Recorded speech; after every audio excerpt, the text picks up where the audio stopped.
24 કલાકના ધરણા બાદ નાઇટેક્સ કંપનીના કામદારોને જે ન્યાય મળ્યું છે એમના માટે કામદારો વતી આપણા લોકલાડીલા ધારાસભ્ય શ્રી ચૈતરભાઈ વસાવા સાહેબનો અમે આભાર વ્યક્ત કરીએ છીએ।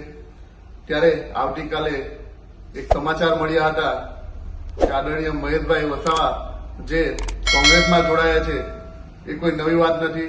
દર ઇલેક્શનમાં એક પાર્ટીમાં નવી પાર્ટી જોઈનિંગ કરે છે ત્યારે હું એમને કહેવા માંગીશ કે તમે જે કોઈ પાર્ટી કરશે જોડશો એમાં કોઈ ફરક નથી પડવાનો, કારણ કે લોકોની ચાહના અને લોકોના દિલમાં ચેતરભાઈ વસાવા વસી ગયા છે ત્યારે તમારે પણ સ્વીકારવું પડશે અને દરેકે સ્વીકારવું પડશે।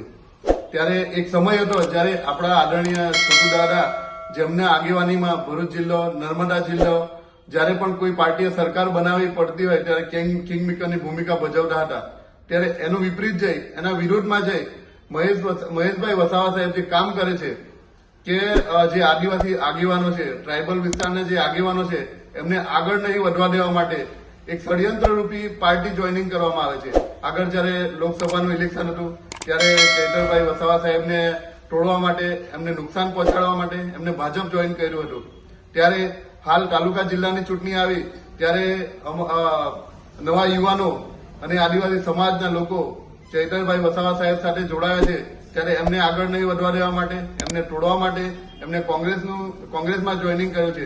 એમનાથી કોઈ નુકસાન તો થવાનું નથી, પણ એમને એક મનસૂબો છે કે આદિવાસી સમાજ અને મુસ્લિમ સમાજના વોટ ડાયવર્ટ કરવા માટે, એમને વોટ તોડવા માટે એક ષડયંત્ર રૂપી એમને જોઈનિંગ કર્યું છે। ત્યારે સીધો ફાયદો બીજેપીને થશે એવું એમનું માનવું છે। ત્યારે હું સ્પષ્ટપણે કહીશ કે આજે આપણા લોકલાડીલા ધારાસભ્ય શ્રી ચૈતરભાઈ વસાવા સાહેબને લોકપ્રિયતા આદિવાસી સમાજમાં પણ છે, મુસ્લિમ સમાજમાં પણ છે, દરેક વર્ગમાં છે, દરેક સમાજમાં છે। ત્યારે આ તમારા જે મનસુબા છે, તમારી ખોટી નીતિ છે, એ તમારી નીતિ અમે કોઈ દિવસ પાર નહીં પડવા દઈએ।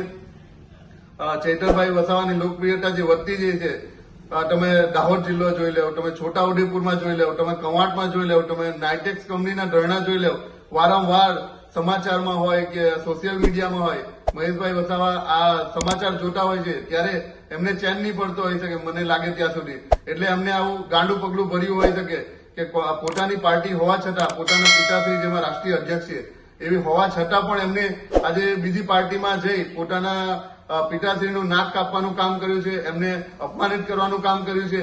ત્યારે હું સમાજને અને પ્રજાને એક જ વસ્તુ કહીશ, જે એમને પોતાના પિતાજીનું નહીં વિચાર્યું, પોતાના પિતાના નહીં થાય એવા લોકોને, બીજા સમાજના કે સમાજની લડતને કોઈ દિવસ એ લોકો સફળ નહીં થવા દે। એ લોકોનો ખાલી અંગ્રેજો જેવી નીતિ છે, ભાગલા પાડો અને રાજ કરો।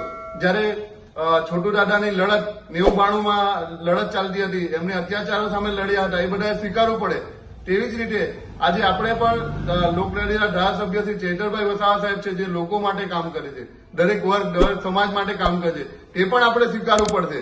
એટલે બે જે નેતાએ જે કામ કર્યા છે આપણા સમાજ માટે, આપણા ટ્રાઇબલ વિસ્તાર માટે, એ દરેકે સ્વીકારવા પડશે। એને તોડવાનું કામ માત્ર ને માત્ર મહેશભાઈ વસાવા સાહેબે કર્યું છે, એટલે એમને ઓળખી લેવાની જરૂર છે। એમને ખાલી સત્તાનો મોહ છે, સત્તા માટે કોઈ પણ પાર્ટીમાં જોઈનિંગ કરશે અને કોઈ પણ એમાં જઈ શકે છે। એટલા માટે આપણે આવા લોકોને ઓળખી જઈ સાચા નેતાને, સાચા સેવકને ઓળખી લેવાની જરૂર છે। આભાર। જય આદિવાસી।